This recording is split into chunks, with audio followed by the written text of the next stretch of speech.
wounded, and as the bullet was being extracted from his upper thigh, he said the bullet paid for by his tax dollars.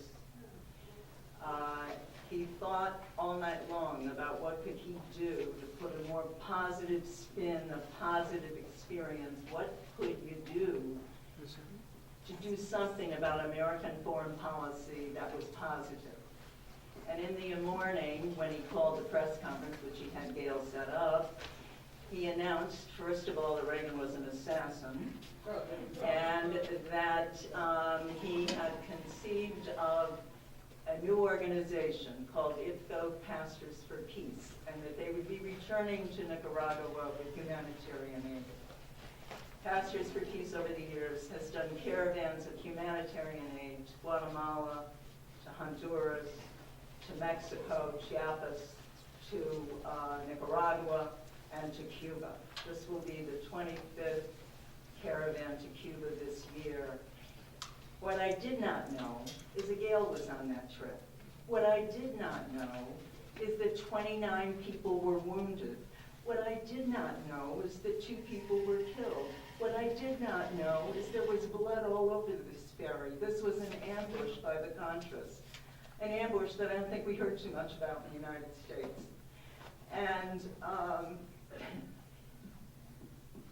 Gail just shared this at my house today, and so I wanted to give you a picture of the woman's commitment who, by the way, while her father was wounded, his first words were, "Take pictures."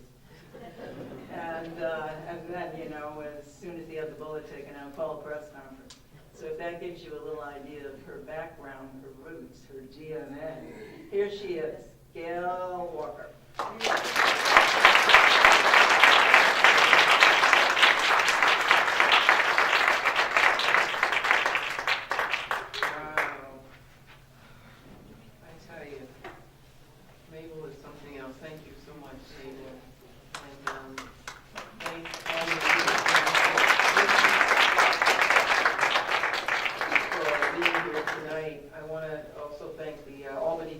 Cuba Solidarity organization for helping to pull this evening together. Where's my dear friend, my new friend Mindy? There she is. Mindy was the first person I met early this morning on the Amtrak train and helped to ferry me up the river in a good way, get me here safely. And of course my dear friend Pepe has been shepherding me throughout the area. We had an opportunity to speak over at Union College this afternoon to a class there, and then met just before that with one of the members of the assembly. Fahey. I got it sort of mixed up in my brain. So that was a great opportunity, and then of course being able to be with you here tonight. So thanks for coming. It's cold. You could be anywhere else, but you chose to be here, and it means a lot. I know that for those of us who have been really interested in Cuba, traveling to Cuba, having a passion for all things Cuba, that this has been a really exciting time. We know that the declaration that was made by Presidents Barack Obama and Raul Castro are really opening the opportunities, I think, for a new period. We're excited by the decision, the announcement that there would be really a push to try to work to normalize relations. There's clearly a lot of work that needs to be done to get us to the point where that can fully and finally happen. And certainly, I think for those, I think I speak for everyone in the room when I speak about the fact that we want to see a complete lifting of the embargo. I know that there's sometimes a discrepancy between how we refer to this. Some of us call it an embargo, some of us call it a blockade because of its extraterritorial nature. I think that the important thing is finding common ground, and I think that there are a lot of people, regardless of what side of the aisle you might fall on, that are really in favor of a change in policy and improved relations with Cuba and improved situations for our loved ones and friends and family in Cuba. And so it's with that spirit that the work that we've been doing, we at IFCO Pastors for Peace will continue to organize caravans. It's actually going to be the 26th caravan this summer that we'll be organizing. And I think as I walked in, someone said, oh, IFCO Pastors is going to be organizing a caravan. And my answer to that is absolutely yes. Some people have been calling the office and saying, this is great. Obama and Castro made this announcement. We're done. We've finished. Our work is done. No more caravans. Let's celebrate. And I said, oh, slow down, slow down. We got a little more work to be done. The reality is that the blockade has not been lifted. The embargo is still in place. The travel ban, there's still limits on travel.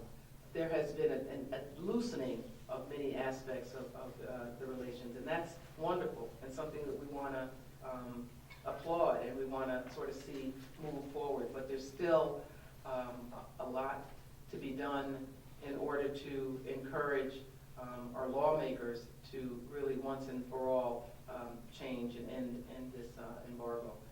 The fact that there has been so much attention focused on Cuba in this last period of time, and I think it's worth reiterating that the editorials, the plethora of editorials that were in the New York Times in the last several months prior to the announcement, calling for an end to the embargo, calling for a prisoner swap between Alan Gross and the remaining members of the Cuban Five. The work that Cuban physicians were doing, and the fact that it was being highlighted in West Africa to fight Ebola, all of that helped to kind of put Cuba in the spotlight, and I think in a very powerful and important way. And I think it helped to get us to the point where we can now talk about this new and change in regulations as it relates to Cuba. But I would dare to say that those efforts, combined with the efforts of people like IFCO pastors and like so many in this room who have traveled to Cuba, some who have gone without a license, some who have gone with a license, but have come back to the United States and had conversations with your family members, your community, whether that be your church community, your work community, libraries like this, and homes across the country.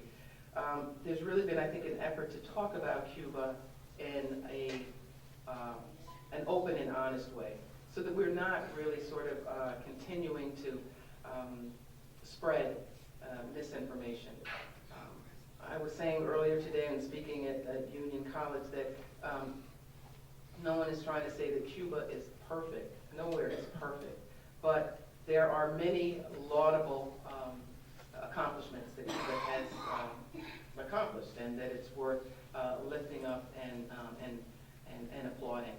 But I do think that there are situations where we have an attempt to really undermine what Cuba is, what it represents, and that's part of what we, as we've organized these caravans, have tried to struggle and to fight against. And what I mean by that is the sense that that Cuba is the boogeyman. The efforts to really put a negative spin on all things that are Cuban. The rampant, misinformation campaign that kind of gets riled up. I was explaining to one of the students that I had watched a weather report. This is going back quite some time. But I'll never forget that I was shocked because it was a map, a weather map. There was a storm that was coming in the area. There was a weather map of the region. And literally, Cuba was gone. I saw Florida. I saw, Jamaica, the Bahamas, Dominican Republic, Haiti, but there was no Cuba. It was like it had just disappeared. And I think that, that's what I mean about, that concept that Cuba doesn't matter. And the fact is that there are countless people who have traveled to the island who have been able to experience the reality in Cuba and have returned here to the U.S. to talk about that reality, to prove that Cuba does matter and that there are things that have been accomplished there that we want to talk about. But it's not just a one-sided relationship. It's not, we don't talk about the lifting of this embargo, this blockade because of Cuba, to provide support to Cuba. That's not what this is all about. Certainly, we want to see improved relations. We want Cuba to be free of the pressure that's been imposed by our government's embargo policy. But there's also a value that those of us here in the U.S. can receive from improved relations. And what do I mean by that? Let's just talk about a couple of examples. There are many people, and I can speak firsthand from my family, many people in the African American community who suffer from diabetes. It's not just a black thing, but I can speak firsthand about it because I have many members of my family who suffer. Cuba has provided, has created a treatment that deals with the issue of diabetic ulcers. And so that they're able to actually reduce the number of people who've got to have limbs actually cut off due to diabetes. It's a serious problem. This is a serious contribution that Cuba has made in the medical arena that we could benefit from if we could talk about ways that we can improve our relations across the Florida Straits. There's vitiligo, the lightening of skin. I guess a lot of people knew that maybe Michael Jackson had that issue. I don't know. I don't know a person to point to, but it's a skin ailment that Cuba has a treatment for. There is a product called Vitatox, which is not a cure for cancer. I'm not trying to oversell it, but it's certainly something that has been helpful in reducing some of the horrible side effects of cancer. And a lot of people who are choosing to do chemotherapy are using that treatment in concert and getting some relief from some of the effects of the chemotherapy. So there's things like that that we can talk about. One of the caravans that we organized in the past, well, let me back up. Sometimes we, thank you so much. Sometimes we do what we call a reverse challenge. The way that the caravans work is that when we're traveling, we stop in, we maybe have 10 different routes along the northern part of the U.S. Some of them start in Canada. We cross over to the U.S. We stop in different communities each night, and we collect people and vehicles and aid, but most importantly, we hold educational events. We hold meetings like this, or anything that creatively people can think of in their community to allow an opportunity to have a dialogue and to talk about the real Cuba, not Cuba the boogeyman, but what are the good, bad, the ugly of what Cuba has to offer. And we cross the border. We converge in Texas. We eventually then cross the border into Mexico. The vehicles and the aid are put on a ship in Mexico, and they set sail to Cuba.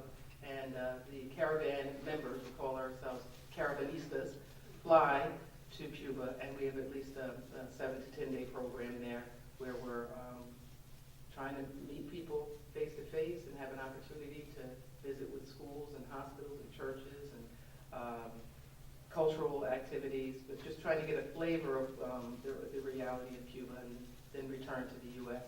to talk about what our experience has been. When we come back, when we return to the U.S., we have done what we call a reverse challenge.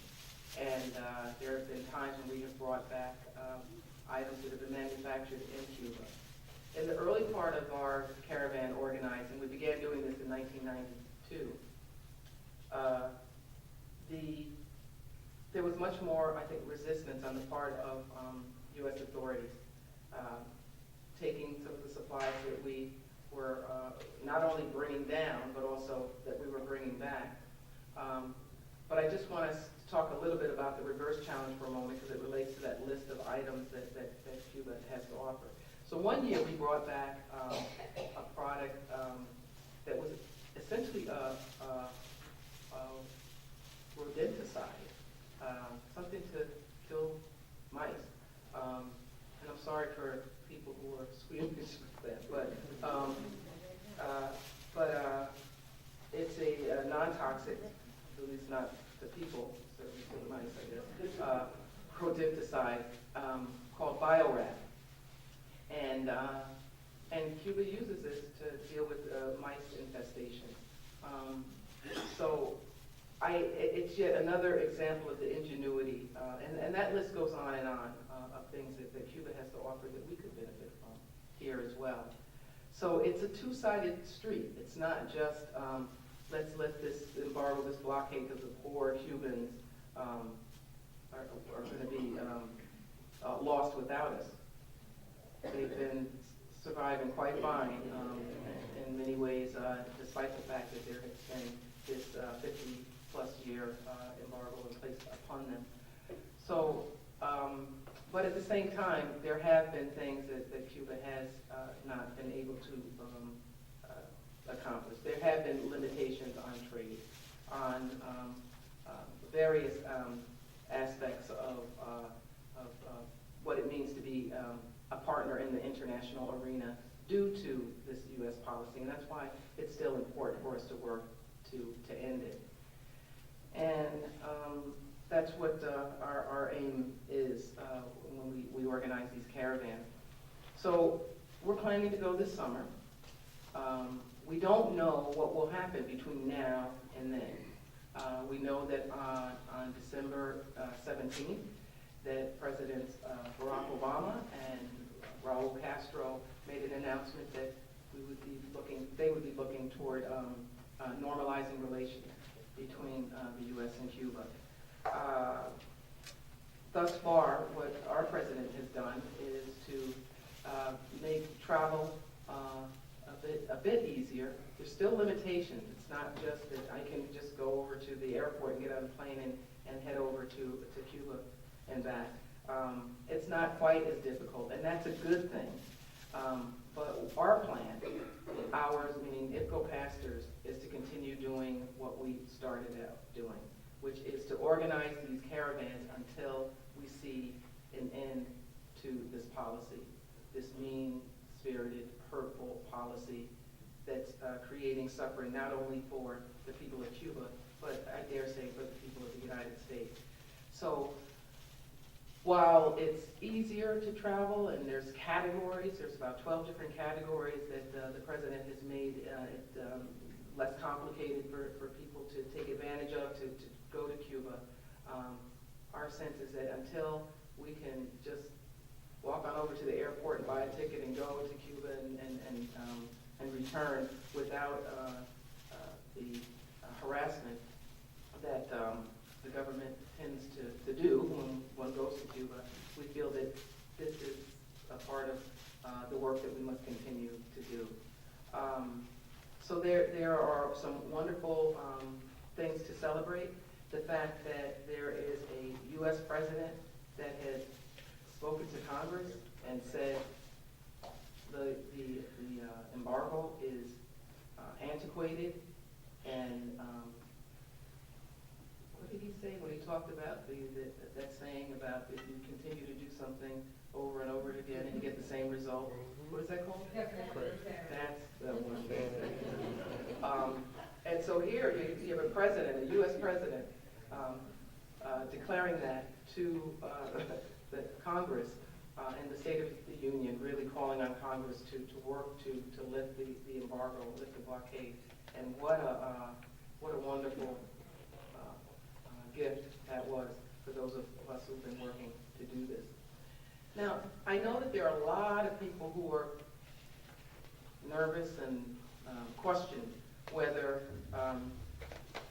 working with members of government is really the way to go, is really wise, is really in Cuba's best interest. And I understand the concern, because the reality is, I believe, that while Cuba is, while the U.S. has claimed that they wanted to see relations improve, they've also been very clear that their goal is the same. The names have kind of changed. Some call it regime change. Some have said they want to pressure Cuba put pressure on Cuba so that certain things change. But I think what will happen ultimately, like you said, remains to be seen. There are certain things that the United States government has said that they will not do. There are certain things that the Cubans have said that they want, that are at opposing position. So where this will all wind up, I don't know. But the fact that for the first time in 50 some odd years, you have a U.S. president who is saying, I want to try to work with Cuba to find a way to negotiate through some of our differences. Because the reality is, I don't think that there's going to be, they're going to be able to have common ground on everything. But the fact that there's at least an opening and the push to try to create this dialogue, I think is a really important step. How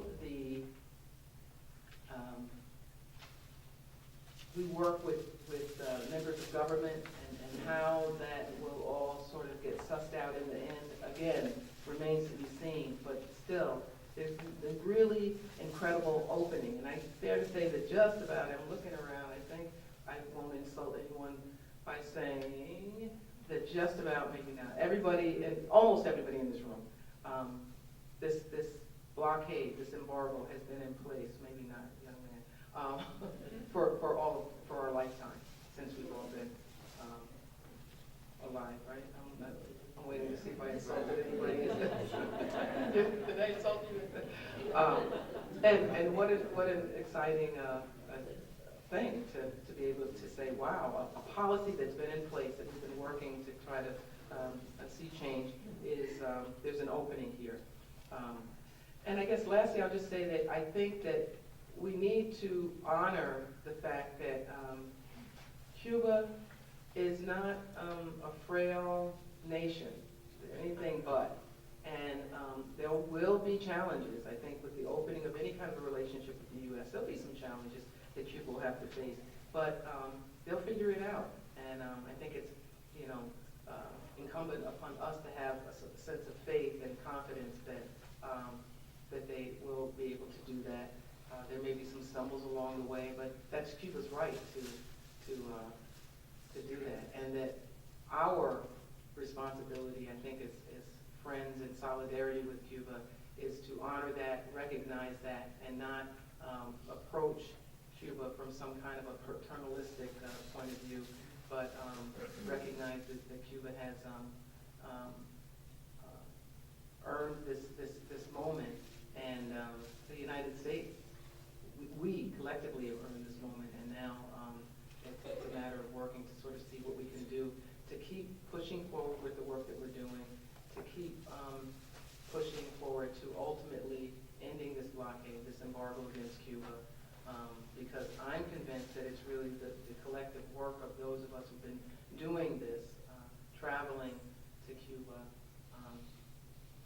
challenging the travel ban, returning to the U.S. and talking about Cuba. It's all of that that has helped to really get us to the point where we are now, where we're talking about new and different ways of relating to Cuba. And I think it's an exciting time.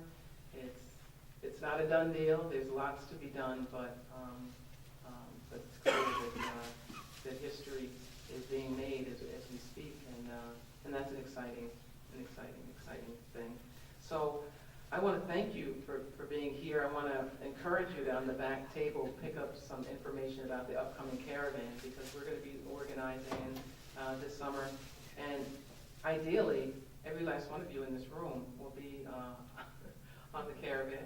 And if not on the caravan, certainly supporting the Caravanista that are traveling from this area of New York to head down. I think that it's going to be an exciting time, regardless of where things stand with the policy between the U.S. and Cuba this coming summer.